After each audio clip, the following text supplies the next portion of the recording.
আল্লাহর এক বান্দা ছিল নামাজের সিজদায়।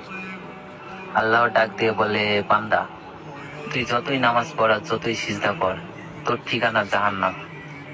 এ কথা শুনে বান্দাটি বলতেছে, আলহামদুলিল্লাহ। আল্লাহ বলে, এই বান্দা, জাহান্নামের কথা শুনে কেউ আলহামদুলিল্লাহ কয়? বান্দা বলে, আল্লাহ, জাহান্নামের মালিকও তুমি, জান্নাতের মালিকও তুমি।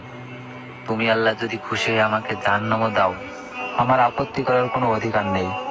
আল্লাহ বলতেছে, বান্দা, জাহান্নামে গেলে তুই পুড়ে যাবি, তোর কষ্ট হবে। বান্দা বলতেছে, আল্লাহ, কষ্ট শুধু আমার হবে না, তোমারও হবে। আল্লাহ বলে, বান্দা, তুই পড়বি জাহান্নামে, আমার কষ্ট কেন হবে? বান্দা বলে, আল্লাহ, মায়ের কোলে সন্তান যদি পানিতে পড়ে যায়, তাহলে দুনিয়ার কোনো মাই যেমন দূরে দাঁড়িয়ে থাকতে পারে না, দৌড়ে গিয়ে